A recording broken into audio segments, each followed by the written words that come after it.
sa atong kinahanglan, wala siya nagkawang. Siya pasalamatan, kay siya labing maayo, layikon siya sa pagawid,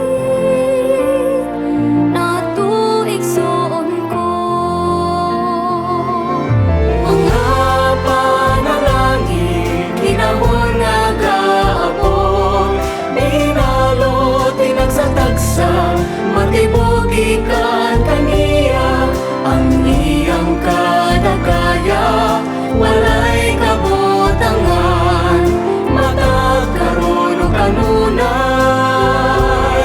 pasalamatan siya.